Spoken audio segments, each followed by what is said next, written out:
Okay, I think it worked. Let me just make sure.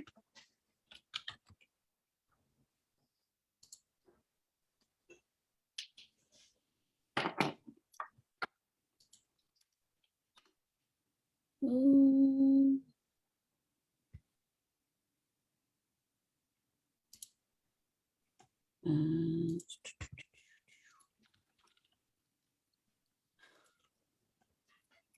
My apologies.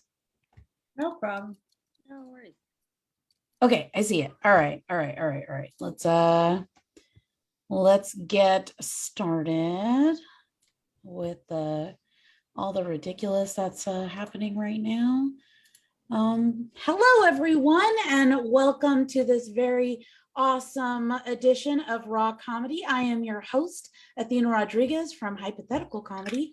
I hope you're all having fun out there, and I hope you're ready to have an exciting night of comedy. We've got some pretty awesome comedians here on our lineup. We've also got an extraordinary headliner, and I'm pumped. I'm ready. I've been like really excited all day because truly a special treat. Speaking of special treats, after a lot of the leniency, that's my husband. Sorry. We didn't see him Okay. because he ducked. Just pretend that didn't happen. Look, it's a wild card over here. Yeah. So family barbecues are okay to attend, kind of, maybe, sort of, maybe a little bit. It has to be light. Mexican family, it's kind of hard to be light on a family barbecue, but you know, we tried our best. Family barbecues for me are just the same. They didn't really change or anything. You always have the cousin who just got out of prison, who's like accompanied with the guy he was in prison with, you know, the one who always had his back. And then you have, you know, all my aunts are always telling me, Mija, you would be so much prettier if you just lost weight. Right?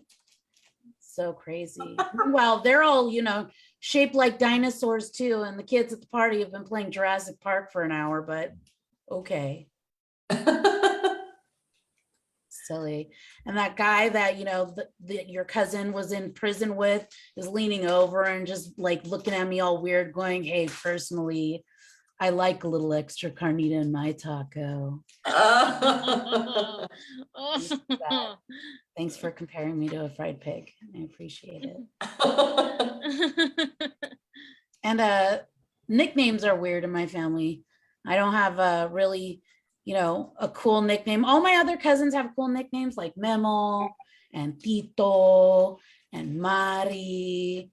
And my nickname is Peanuts. Peanuts, plural. I mean, according to my mom, the first ultrasound they had, I was shaped like a peanut. But I like to think I was just salty. Just, you know, they had it coming. Sorry, they had it coming. When I got older, though, my dad was like, Mija, we're not going to do any more nicknames for you. It's either going to be Athena or Mija, which sounds like a donkey when you say it, Mija, you know, like. The rest of my family, though, they just decided to, you know, call me Walnuts. So that's how that ends up. Hey, everyone, thank you so much for being here. And I'm really excited for your first comedian. I hope you're ready to experience the, you know, the wonder of it all. This next comedian is a funny fish biologist, or a fishy comedian. Originally from Chicago, she's now based in the DC area, where she studies how fish make friends by day and tell jokes by night. I don't know. Everyone put your hands together for Riva Riley. Yay. Well, thank you so much for having me. Gosh, everyone, this pandemic's been a doozy, hasn't it? I moved to the DC area in August of 2020, and I did not make a human friend for 7 months. Oh. During that time, I interacted exclusively with my pet turtle, Max. So because we're on Zoom, I can actually show you this turtle. Here she is. Oh. She's taking a nap underwater. They don't warn you about that, so that you come in one day and you think she's dead and you're on the phone sobbing to your sisters and then she wakes up. But anyway, I think it's after those 7 months, I'm pretty sure Max is my best friend. I'm not sure that I'm hers. I think she's keeping her options open, but I'm pretty sure that she's my soulmate. So I thought I'd tell you all about the love of my life, Magus the turtle, starting with her origin story. So I think the irony of my devotion to Max is that she wasn't originally mine.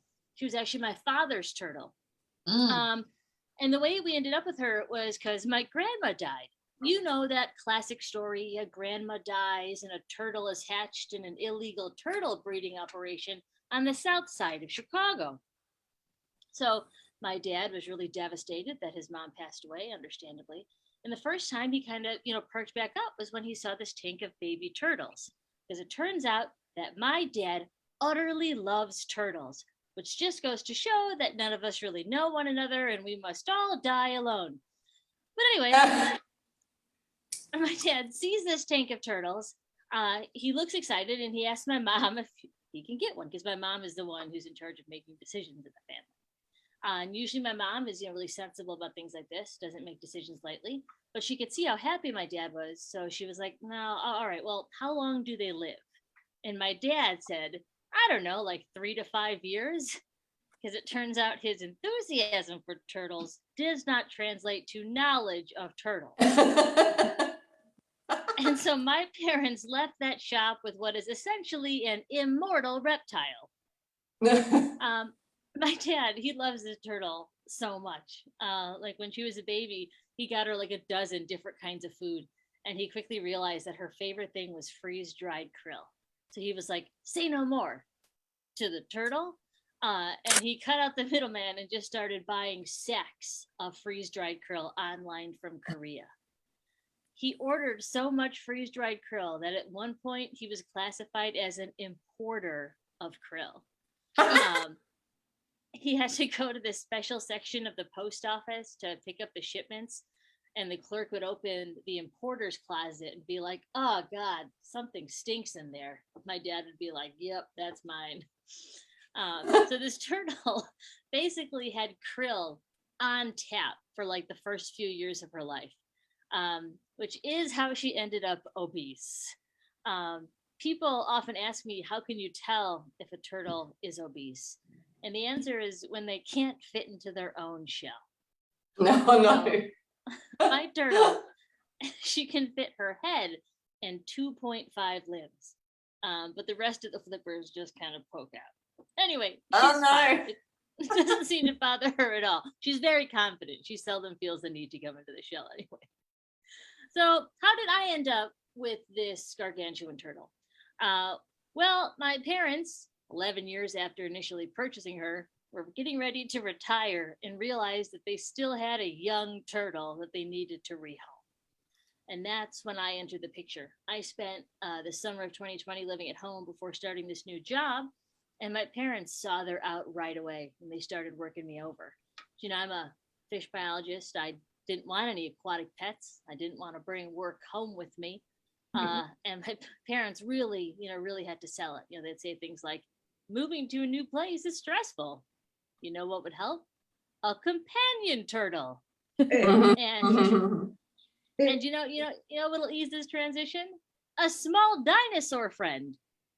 And still, I resisted. I did not want a lifetime sentence of caring for my father's grief turtle. So eventually, they just kind of resorted to trickery. They snuck the aquarium onto the moving van, and I found myself on a cross-country road trip with a pretty stressed out turtle who mostly expresses stress and fear through diarrhea. Anyway, it's fine now. I do have a companion for life. Thank you guys all so much for coming out. That is my time. Woo! Thank you so much, Riva. That was amazing. I too have the same issues as your turtle. Like, it was relatable material is what I'm saying. Relatable. All right, everyone, we've got our next comedian ready to go. I hope you're having a fun time out there. I know I am. Our next comedian is the unofficial godmother of online comedy in Melbourne and internationally. Paula Ferrari is a Melbourne-based comedian and producer of Australia's longest-running online comedy show, Unmuted Comedy. Paula's funny and a lot of fun. Everyone put your hands together for Paula Ferrari.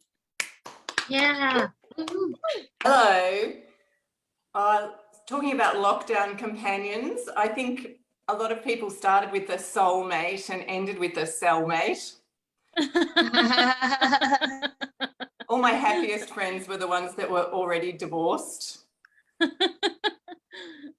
yeah, my dad also likes animals. Riva. Hey. He had a poster of Miss Piggy dressed in lingerie on his bedside when I was growing up. Anyway, I didn't ask any questions about that. It's actually Sunday afternoon in Melbourne where I am, so greetings from the future to anyone who is still on Saturday night time. It was fun. It was fun Saturday night, and don't worry, in the future everything's fine. So I'm a speech pathologist and a teacher, which means I spend half my time teaching kids to talk, and then the other half of my time trying to get them to shut up. I'm also a parent. I'm a parent of twins. People don't tell you how, like, there's so much crying when you're a parent. I haven't stopped for 14 years. People ask me if my twins feel pain at the same time, and the answer is yes, when I'm banging their heads together. Just kidding, just kidding.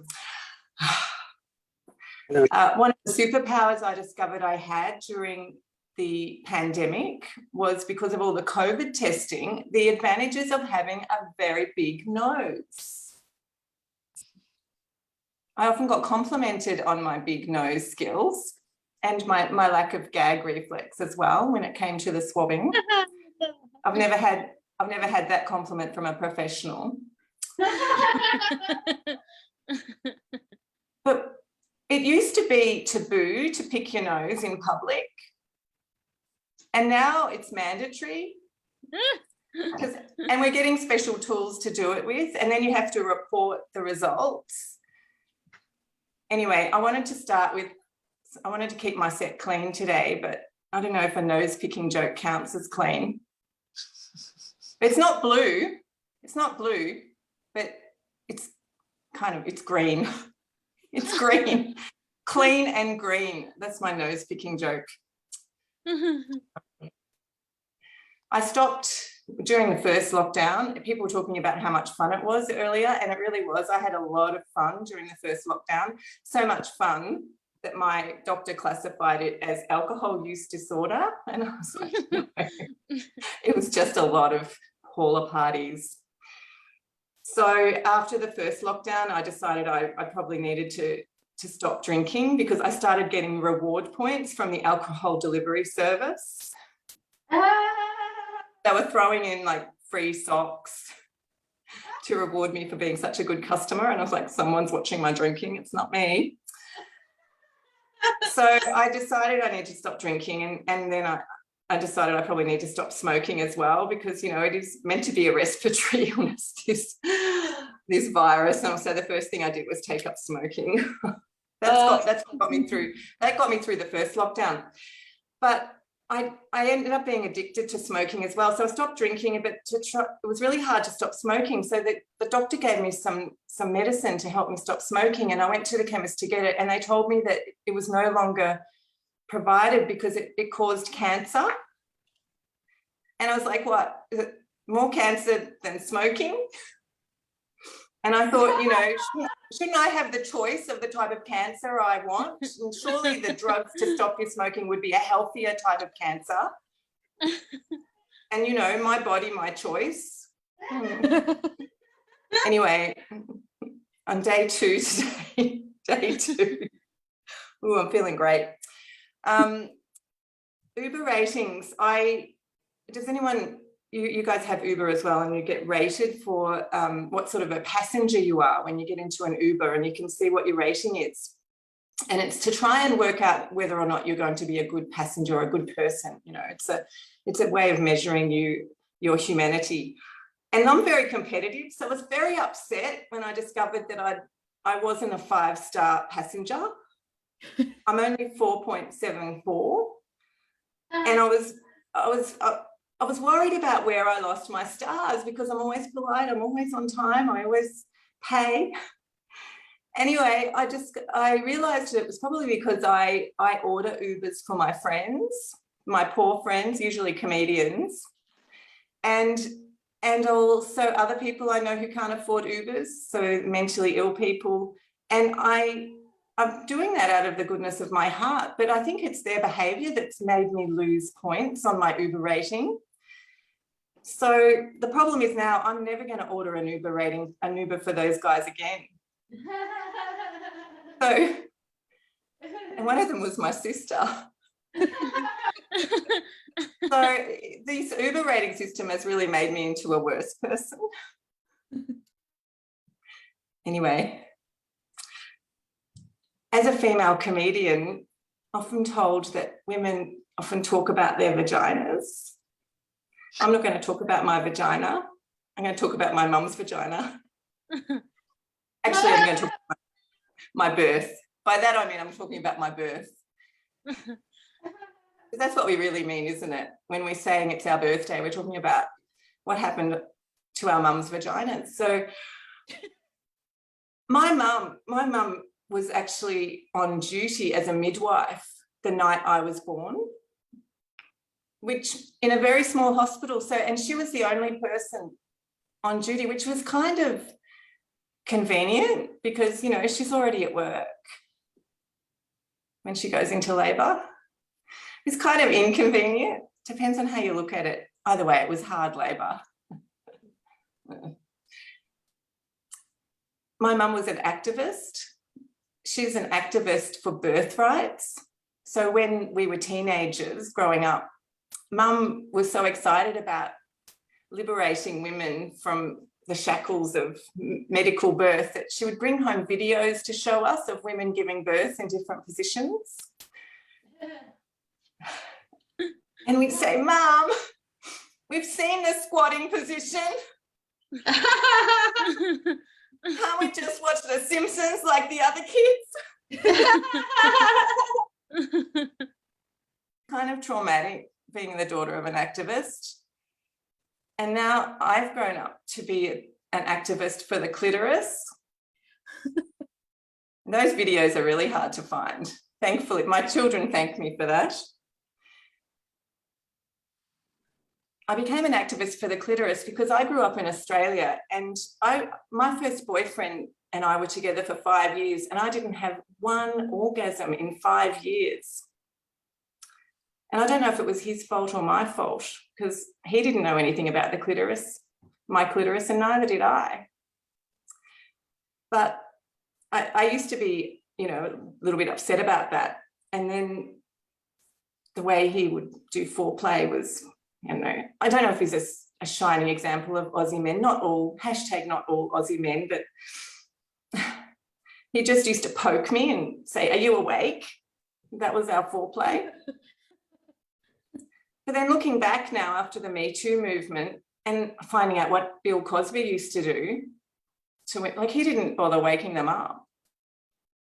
So I guess Cal, my first boyfriend, he was quite the gentleman really, checking that I was awake. Should be thankful. Should be thankful. You know, I went to a show the other day, and the singer told me every detail about how they wrote the song they were about to sing and why they wrote the song they were about to sing and how they felt when they wrote the song. And I was just like, just sing the fucking song. I don't care. They're spoiling it for me. Imagine if comedians did that. Like before every joke, we told you the horrific experience that we had had to lead us to this little humorous nugget of gold to share with our audience. That's just one of the perks of being a comedian. Anyway, I don't know if I've got time for my dead husband material.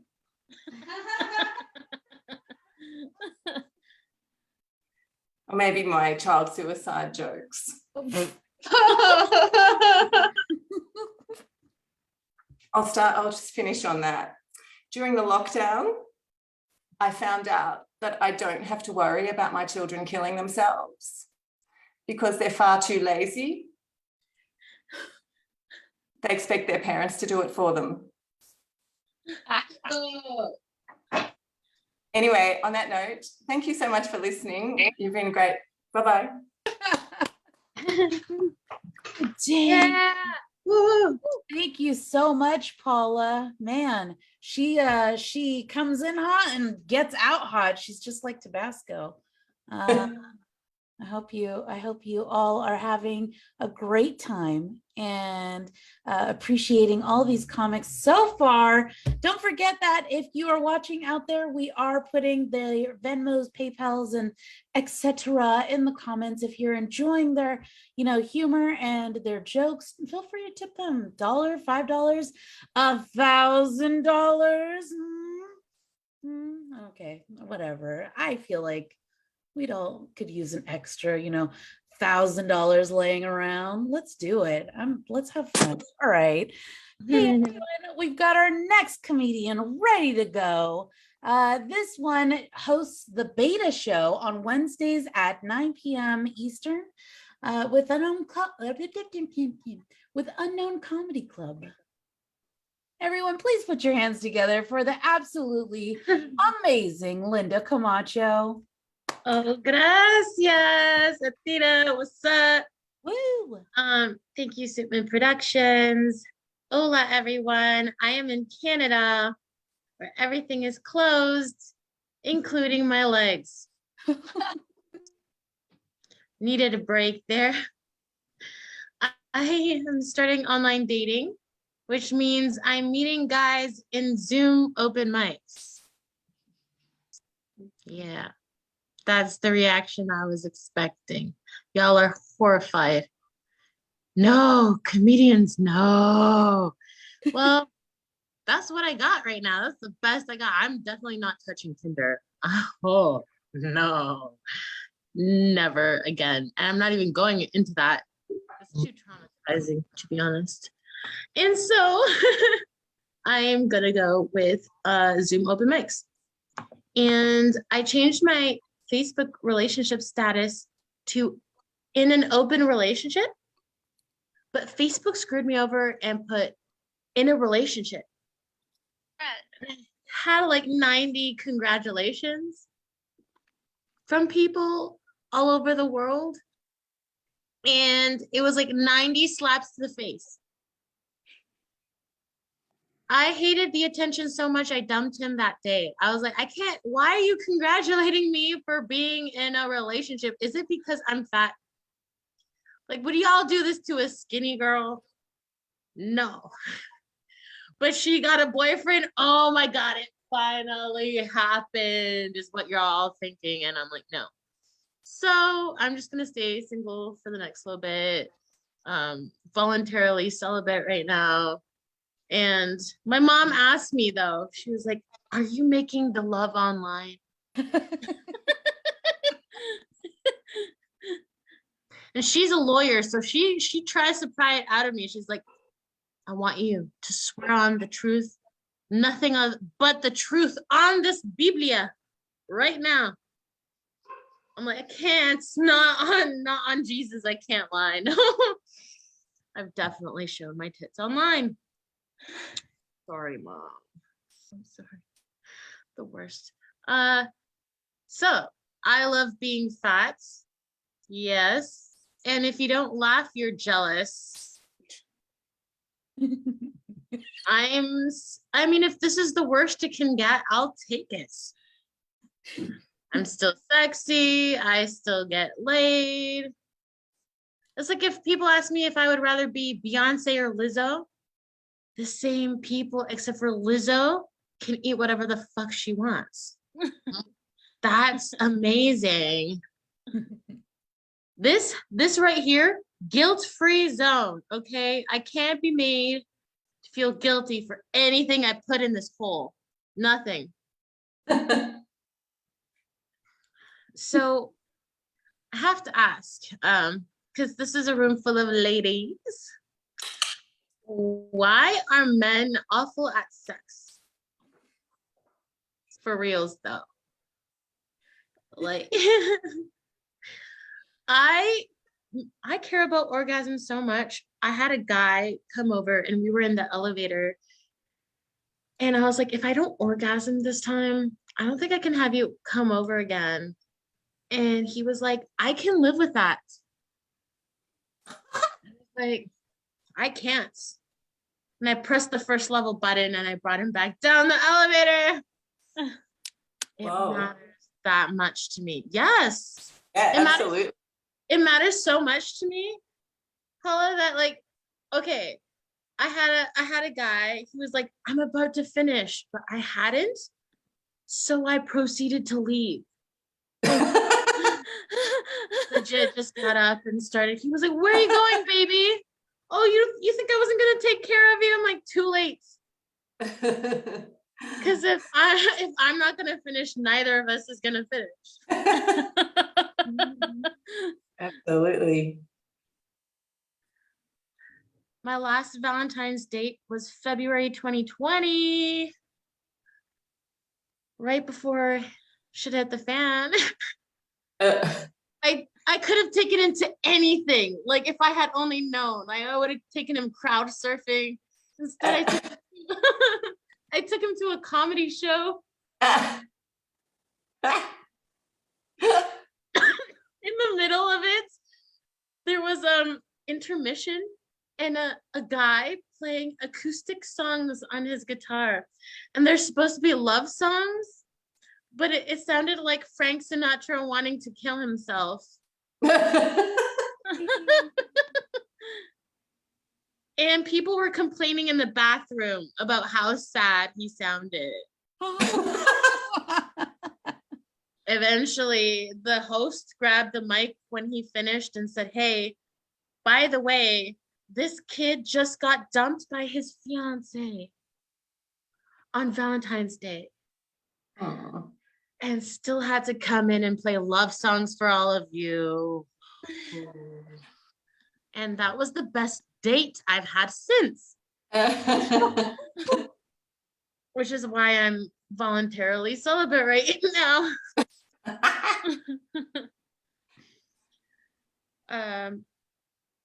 So basically, I have what you call fibromyalgia. Ayo. It is not a cereal brand. It is not a hair metal band. Did I say that right? I can't. I'm too messed up to know. Basically, that's basically fibromyalgia too. Fibro fog. You can literally say something and be like, I don't even remember what I just said. Fibromyalgia. Athena understands. Yeah. It's like, yeah. Fibrosistas. Yeah. So basically, I look like the biggest princess whenever I'm out with my parents because they're elderly and they're holding my Gucci bag and I'm holding nothing. But I don't look disabled and I need them to hold my bag for me when I'm in pain. It's basically fibromyalgia is a chronic pain disease where I'm in pain 24/7. But no one knows that. They just see me frolicking about and they're holding my bag. And the truth is, my mom is barely being able to carry this bag because this bag has everything I need. Like it has my toner, my blanket. It has all my medications and my teas. Oh, and my back massager. This is what I need when I leave the house everywhere I go. Can you see why I have back pain? I wish it was a joke though that I really do suffer a lot of pain. People always say, oh, it's the one where you're faking it, isn't it? Is that the disease you have? Of course, you can't prove that you have fibromyalgia. There's no test for it. There's no cure for it. It's basically the schizophrenia of pain diseases. Only you know that you have it. But it's a real diagnosis doctors give you. And you have to convince the world that it's real. That's the messed up pain of it. And so I kind of ignore the glares I get when I'm the only one not carrying luggages in the airport with my family. I try just to like say, you know what? I don't care that people judge me for sitting in the disabled part of the bus. All right. I'm a disabled woman. It doesn't seem like it, but I am, and I'm proud of it. Honestly, I'm so grateful that for the pandemic, because I hated sitting on the bus beside people. It hurt my back all the time. And now no one's allowed to sit beside people. And I'm like, yes, all for myself. It is like fat people heaven right now, honestly. So my mom called me recently. She's like, oh, Linda, it's really too bad that you're not a lesbian. The bad sex that you have, man. If only you had a woman, she would understand you more. That's her way of saying you would orgasm more. Honestly, Mom, why do we like have this circle of denial where I've come out to you as bisexual in my comedy, but neither of us say anything? What's going on here? But that's how it is with Latino moms, yo. That's how it is. So honestly, I love her very much. Thank you for everything. Thank you, Athena. Thank you, Suitman Productions. Love you guys. Woo! Linda Camacho, everyone, looking all sassy and frassy, and I just adore her. I truly do.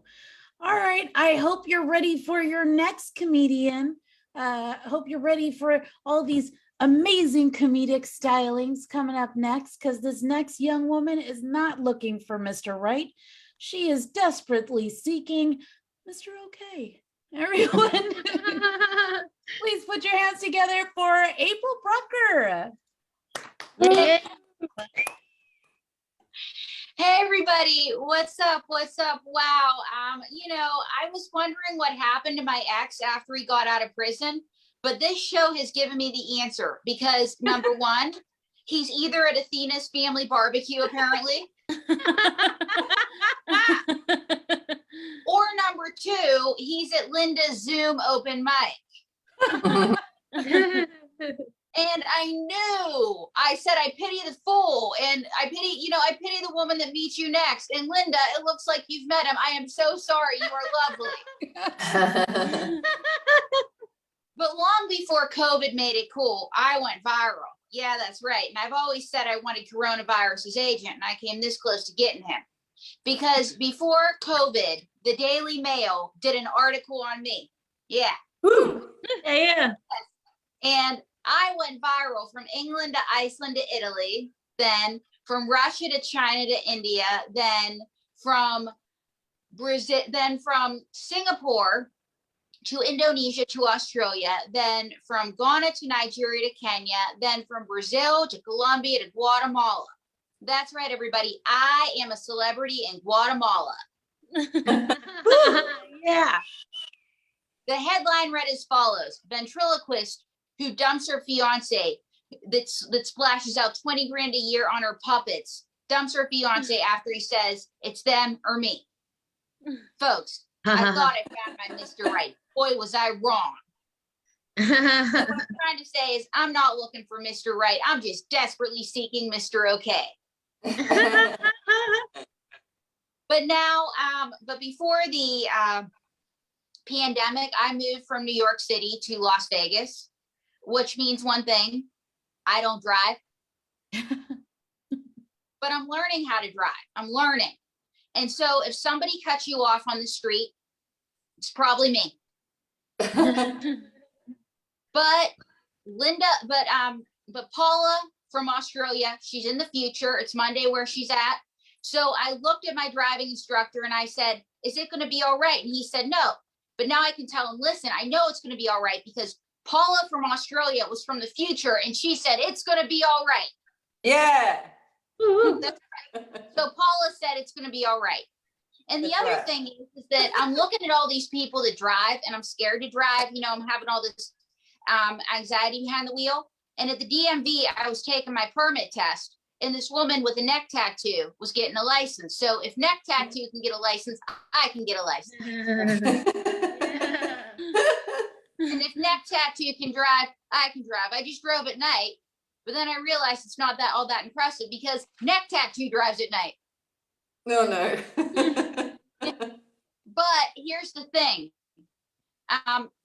Here's the thing. I'm just going to say one thing, that if a car does cut you off on the street, it might be me or it might be one of my puppets. And hello, what's up, everybody? May Wilson, everybody, my roommate. Hey. Is anybody here kinky tonight? Yeah. And where's Riva? Riva, you're not the only one that has non-human friends. Excuse me, May. You're a puppet. The word is textile American. Now the next question is anybody here kinky? I'm kinky. Is anybody here kinky? It's still Saturday night where I'm at. Hey, leave these people alone. They're not kinky. Holy girl, everybody knows that you're kinky. I mean, you're kissing me now. Duh. Hey, Nate girl, you know, you have this, you and Linda have something in common. You have this weird conversation where you've come out as bisexual to your mothers, and your mother doesn't believe it, but you're kissing me, hey girl, and you didn't even buy me dinner. May, easy on the men and women that I date. Well, the men and women that you date have one thing in common, and what's that? None of them have jobs. But speaking of the guys you date, what is this that you're looking for, Mr. OK? I mean, why are you looking for some random guy from Oklahoma? Not a random guy from Oklahoma, May. Mr. OK is no do. You know, like my ex, the one that everybody liked. They said the same thing about Jeffrey Dahmer. But he had a hot body in his refrigerator. You're just jealous that I have the better love life. Can I tell you a secret? Sure. Your older brother doesn't count. Well, let's talk about positive things. You know, in Las Vegas, they just lifted the mask mandate. Holy girl, that's too bad. Too bad. That's really good. Well, when they had the mask mandate, you were a better ventriloquist. Okay, mate, why are you rough on the guys that I date? Because they have tattoos? The guys that I date, they have some tattoos, like the big L on their forehead. They're not losers. No, girl, they're just from Sheboygan. And what do you have against the people from Sheboygan? Nothing. It's just a hard word for ventriloquists to say. Sheboygan, ta-da! Yeah. Well done. Yeah. But I will admit, May, I want to find the perfect 10. Yay, girl. And so far, the best you've done is a 3.5. And that's in centimeters. Okay, seriously, May, we're friends. Say something nice. You've been shady to me all night. Hey, girl, I'm so glad you stopped drinking. Oh, thanks, May. That was a hard thing for me to do. I got sick and tired of you slurring my words. Okay, seriously. You know, jokes aside, you're a famous puppet. Tell these people some of the things you've been on. I've been on My Strange Addiction, What Would You Do, BBC, MTV, Telemundo, and a lot of cocaine. Weren't you even on Pinocchio? Yes, I was. But every time he lied, his nose grew and his dick shrank. But you were with him for 2 years. Yeah, because every time he lied, I just sat on his face. What can I say? I sold my soul for health insurance. But May, but you were going to get married. What happened? Do you want to know the truth? I think we all want to know the truth, right, guys? Yeah. That dirty dummy gave me splinters. Wait, he gave you splinters? Yeah, he gave me splinters, and I'm still picking them out. But May, in order to get over one, you got to get under one. That's why tonight I'm getting you a sugar daddy. Woo!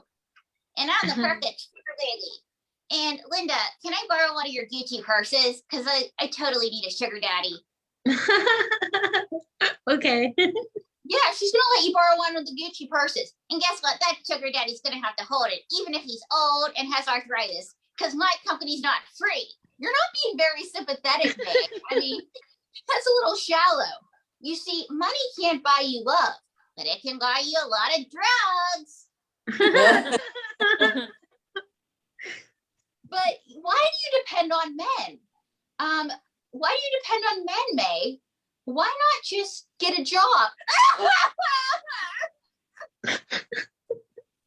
are you sad? You said the J word. I'm beautiful. I don't work. But May, if you have a job, you don't have to worry about depending on men. Only financially challenged people work.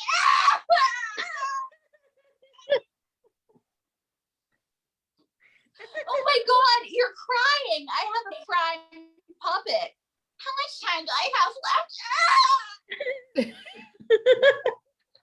Why are you crying?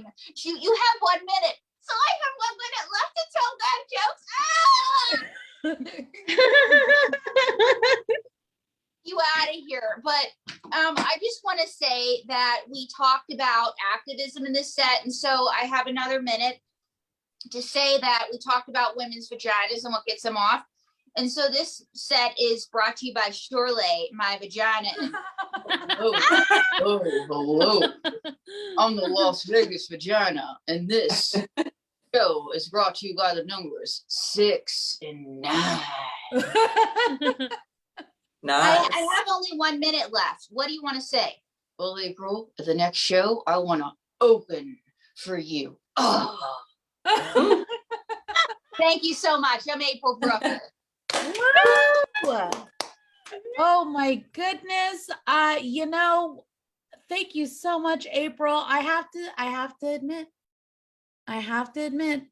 when I was getting ready to watch this show tonight, that was not something I expected. Thank you so much. What a delightful treat, everyone. I hope you were as turned on as I was watching that. That was learning a whole new side of my sexuality. All right. Moving along. I hope you're all ready to, experience your headliner, because I'm pretty stoked about this. Excuse me. Your headliner is a housewife and mother from the Bronx, with a goal set forth by her family before kindergarten. I messed that up. I think look, your headliner is from the Bronx, and she's pretty damn awesome. Everyone, please put your hands together for Debbie Bazza. Thank you very much. Oh, I hate this thing. I hate seeing myself. I start fixing myself up over here. Well, it's great to be here today on the ladies show. Everybody looks beautiful. I hope I look okay. Woo! I gotta tell you, it's a lot of work between the creams, moisturizers, and lotions. I got into bed last night, slept right on the floor. Oh, a little bit about myself. I'm married 30 years. Thank you. Yeah, it took 3 husbands, but it's still 30 years. That's the way we do it in the Bronx. I married up. My first was really the love of my life. He was a drug addict, and I married him right out of the Yeah, no, we did everything together. We used to go to the laundromat, food shopping, welfare, always by my side, And he wasn't one of these guys that I had to worry where he was. He would always be in front of the TV. Give him a TV and he was happy. And he'd look so cute. He'd be there like this, nodding out with his cigarette. I used to get mad though, because sometimes I would talk to him and he would fall asleep. And then I realized he was back on heroin. So I felt better it wasn't me,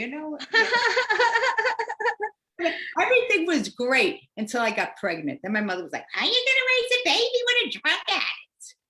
So I know, he got his GED, he got a job, and then he got a girlfriend. So I went back home to the scene of the crime with my baby. And I do what I always do when I'm in between husbands. I highlight my hair and I look for the next victim. I mean, the next husband. So I met my second, he was a mailman. He was a degenerate gambler too, but my family was thrilled. I mean, he had a federal job, you know. But I got to say, he loved to gamble. We went to Vegas on a honeymoon, April, and he spent our honeymoon in the casino. Yeah, Of it was. course. Yeah, I know. We went fast. We went on the train. We ate dinner on the train. We came home sucking on lifesavers because that's all the money that was left. Oh, it's terrible. We lived at his mother's house. We were supposed to be there for 1 year. We were there 20 years. We'd still be there. Oh, and she was some pain in the ass. She was a little Sicilian. She was this big with heels on. She knew everything. And what she didn't know, she improvised, you know. What a pain in the ass she was. But you know, after the funeral, everybody went back to the house, you know, because that's what they do in Italian families, and they eat, you know. I don't want to say they were gavones, but some of them, I mean, they were putting sandwiches in their pocketbooks. Come on, you don't have to do that. You know what I mean? So anyway, he did get sick. He did get sick, and he was in hospice, and I took care of him. I went every day, I have to say, and I fed him and I shaved him, and I went home and I did my sit-ups. I got ready for my third husband. It was not an easy time. I got to tell you the truth. So I married my third. It's easier to say numbers. I don't have the best memory.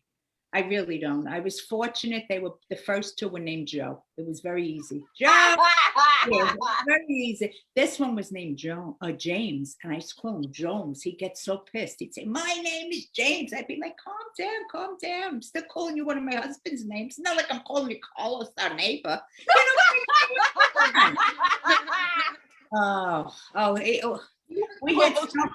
We had so many problems. We really did. I mean, one day I'm cooking. I mean, you know, I'm cooking his dinner, and he comes home and he says, "You know, you only have half a brain." So I told him, I said, "You know how lucky you are that I only have half a brain? You think I'd be here with you if I had a whole brain?" And then I start his dinner in the garbage. Who's the stupid one now? Right? I mean, come on. He's going to take me shopping. I'm not going to call him stupid until we come home. I mean, he never called me stupid again until after he ate. Oh yeah, no. He, you know, one day we were in the street and he muttered "cunt." And I'm like, come on, I'm old fashioned. That should be left in the bedroom. You know what I mean? Like, come on, you know. Oh God. So yeah, we're divorced, Bronx style. We're sharing a house, and our agreement is the survivor will live. Well, this will live, and we'll have the house. So this week he comes up and he's choking on dry pineapple. Honestly, he's like this. And I'm looking at him because it's true, in a crisis, you got to know what you're going to do. And he's like, it wasn't blue yet. And I didn't think this could all be mine, you know. But I gave him the Heimlich. I had to. We made eye contact. Afterwards, I said, why didn't I just scream? The windows were closed. Oh, you know what I mean? Something nudges you like hours later. I said, why do I have to be there? If I'm upstairs and I hear boom, he falls on the ground, right? I wait 45 minutes. I go downstairs. He's laid out. I said, you know what I mean? Yeah, I'm not going to get a chance like that again. You know, my mother would say if she were like, "Deborah, you zigged where you should have zagged." Believe it or not, I'm trying to date. And I got to say, I don't know what happened to these men since, I mean, the years that I was single. Not that I really dated. I just, you know, latched on to somebody with a job. I kind of was like May, you know, because that's all I was raised to do, is get married and have children.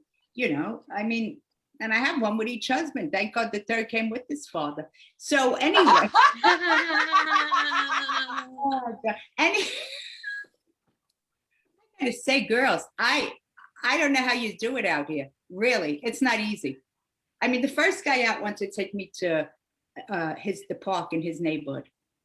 I mean, you gotta be kidding me. I gotta park across the street. I'm not gonna meet you, you cheap fuck. I mean, come on. I gotta go meet you at your park. I gotta park across the street.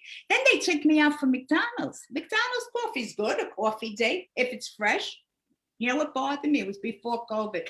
The guy says to me, "Get whatever size you want." He pumps his chest out like, I don't know, it's $1 all day long. That's what pissed me off. online. He takes out these crumpled coupons and he says, do you want to share a French fry or an apple turnover? Honestly. And I just said, I'm good. Yeah, I mean, this is the shit that's out there. Unbelievable. I had a brother come on to me. He said, hey, you looking for a brother that's hung? I thought about it, but not now. You know? The thing I need hung on my mini blinds. Give me a break. The truth is, I like Italian men, but I don't mean the classy ones. I mean the gavones from the Bronx. I mean, they're like this. They can't even put their arms down. I just love that. You know, they talk with their hands. They lift their hand. I flinch. That's my type of guy, you know? Flashbacks, anybody? Anyway. They wear the white beaters all year round. In the winter, it's under their leashes. So that's my type of guy. So my 2 daughters were engaged last year. What, isn't that nice? 2 daughters engaged. Ask me who got down the aisle. Nobody. You know why? Because they couldn't shut up. Really? Shut up. So you get it down the aisle. Then you say whatever you want. It's like you're in the union. It's not easy. It's not so hard. Two of them, neither one of them.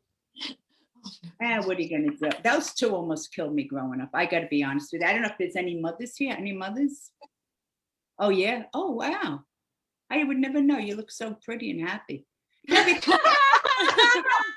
be honest with you. You know, kids, they suck the life out of you if you let them, you know? No, it's true. I talked to my friend. She has 5 daughters. God bless her. I don't know how she did it. My 2 almost killed me. And I tell her, I said, don't let them hear you laughing. They'll think you're having a good time. No. They were always fighting and screaming. One morning, they're beating each other up over the last pair of school socks. I'm trying to drink my coffee and open my eyes. I walked out of the room. I figured, let the struggle live. I don't care. You know what I mean? I'm telling, I don't care. Oh. And then did you have to, Athena, did you have to make cupcakes? Yeah. For the fundraisers? Yep. Oh my God. I hated getting those notices. Our dog shed. No matter how careful I was, I was so careful to pull my hair out. That's why I never put our name on the boxes. They would threaten me too. I'm running away. I'm gonna run away. So I would reassure them and say, sweetheart, you don't have to run away. I'll get the car and take you wherever you want to go. Get out of here. Sister with you. I like my own room. Your father's snoring's keeping me up all night. Isn't that the worst, trying to sleep with a snorer? Oh my God, you got that little window in between and to fall asleep. He tried. He got the no snore tape and the no snore spray. Nothing worked. He even got the no snore pillow. It kind of works if you put it on their face and you hold it down all night. Oh God, my life, my life. Yeah, so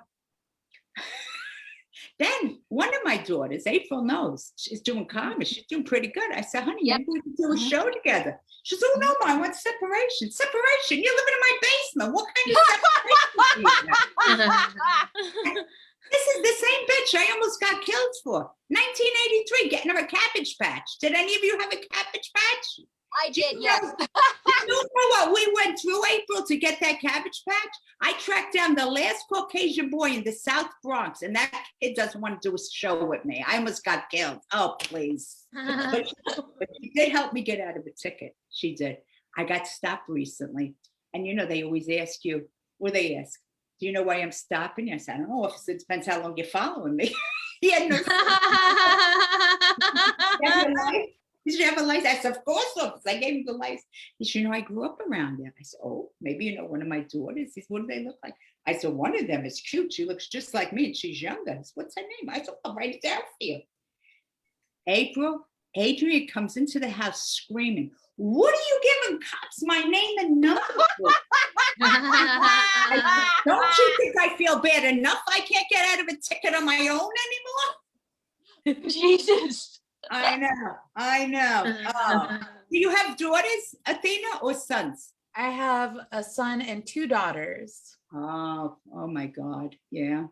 So fighty. I love my grandson. He's so much fun, but the girls, oh God, they're rough. They are rough. They really are. Oh God. Yeah, no, I think back, the fighting and everything. Oh, and then you know what it's like. I don't know, you're still young and beautiful, but like the first time I went to a deli and I realized I was getting good service, and it wasn't because of me, it's because of her. You know, it's like passing the baton, you know? And when I, years ago, they used to call me a MILF, and that was kind of nice, you know? Yeah, but now I had an argument with one of my daughters. She called me a thought. Whoa. Yeah, no, it's hard. It's hard out here trying to date. Oh yeah, no, very, very hard. I had actually a 70-year-old man. He said, he was in Brooklyn. He said, "Do I live too far?" I said, "I don't think so." He said, "When are you coming over? When are you coming over?" This is the kind of shit. And I guess the men got spoiled because some of the women will do it. I mean, I'll be honest with you. I'm not looking for the same thing I was looking for when I first started out. You know, when I started out, I was looking for somebody tall and handsome with a good job. Now I'm just looking for someone that could drive at night. I mean, I'm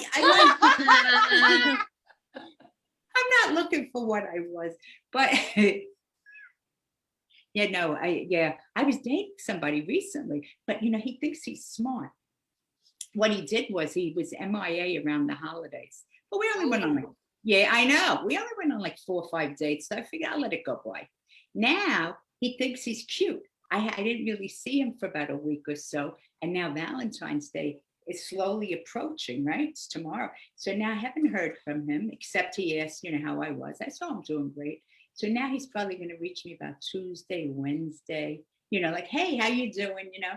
And I am so glad, because I have to be honest with you. He told me he was never married, never in a relationship, never really had a girlfriend. And I was puzzled why. And I'm so glad he showed me. You know what I mean? Like if you wait long enough, you're going to see, people do show you who they are.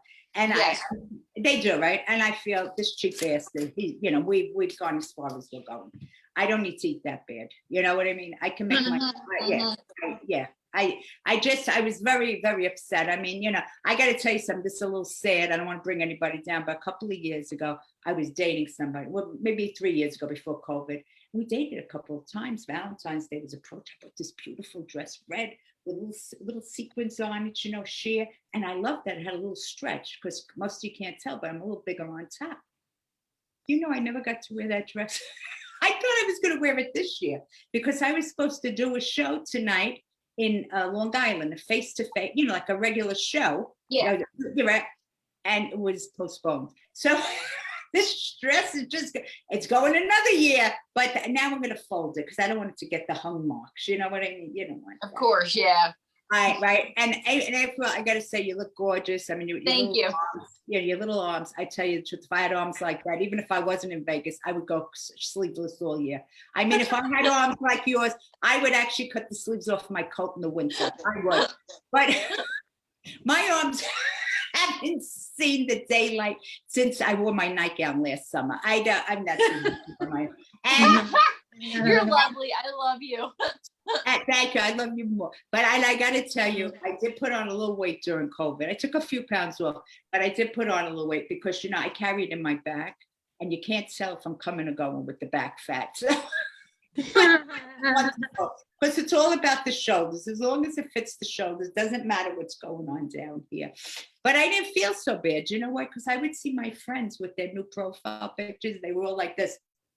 For some reason, it was the pandemic of filling out. We did fill out a little, and you know, my family used to.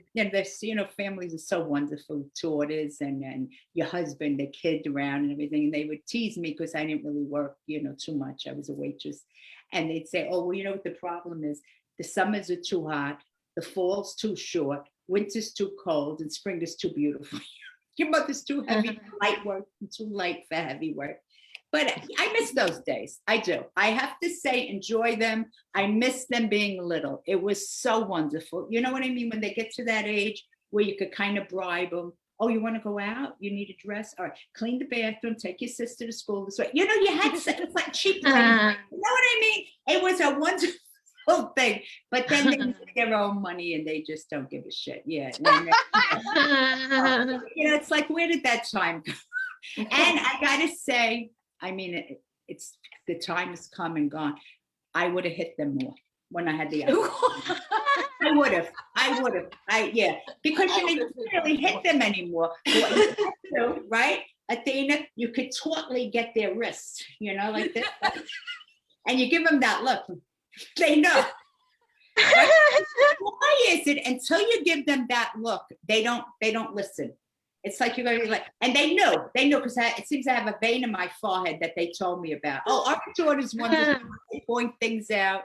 Like I have a couple of Hamatos, so they could say hammer time. Oh yeah, they're just wonderful. What are they? Hey, there's nothing like a daughter. And the bullshit, I don't know if you were told this, maybe because your background is similar like mine. Like, oh, children are wonderful. They're gonna be there for you in your old age. They're gonna take care of you. You have 2 daughters, you never have to worry. Really? What kind of bullshit is that? Huh? I have a daughter. She was coming to see me for a month and a half. If she doesn't have cramps, she has. She thinks she's getting a sinus infection. I kid you not. The other one, is this being taped? I really wish it wasn't because she checks up on me. I'm gonna say it anyway. Fuck it. Anyway, we weren't talking for a while, right? So I didn't see my grandson. I gotta tell you, I was heartbroken. I love him. I really do. If I could have had him first, I wouldn't have even had her. I love him to death. One day we're together, and I have to end up soon, and we're together. And I said, "Oh, you want me to get him from school?" "No, that's okay. I'll get him." "Okay." Another day we're together. I said, "Oh, you want me to surprise him?" "No, I'll get him." I said, "Did you move my name that I could get him?" She says, "Yes." She says, Ma, I didn't know what was going on. We weren't talking, and I didn't want to take a chance we might take up. I said, "Vanita, if I'm with Joseph for an hour, I have to lay down because I'm exhausted. Do you really think I would kidnap him?" Kidnap your son? I mean, how crazy is that? Anyway, you've been a joy. I'm so glad. I mean, then it went so fast. You woke me up because I was a little tired. You woke me up with all your joy and all your laughter. I wish you all happy times. And last thing I'm going to say, when this was told to me by an old timer, and her mother told her, she says, when he's working, put up a steak for yourself. Be good to yourself, because you know what? And you can and just know men are pacifiers. They tell us what we like to hear. So just be aware, and take care of yourselves, because we are stupid. As women, I got to be honest, we are stupid. We do listen to the bullshit they tell us. And I feel the only thing stupider than a woman is a young woman. So take care of yourself, because you can't trust these bastards. And if you got a husband or a boyfriend, don't tell your friends how good he is. You know why? Because you can't trust these whoas out here. And thank you very much. Woo! Happy Bazza, everyone. Thank you. Hell yes. That is a freaking beast right there. Hell yes. Well, I hope y'all were having fun. That's the end of the show. I want to thank Riva, Paula, Linda, April, and Debbie on this amazing show. Please remember that Raw Comedy is every second Saturday of the month. And next Raw Comedy is March 12th at 8 p.m. PST, hosted by the awesome Audra Sisak. Until then, have a great night, and we hope to see you next time at Suitman Productions. Thank you. Thank you so much, Athena.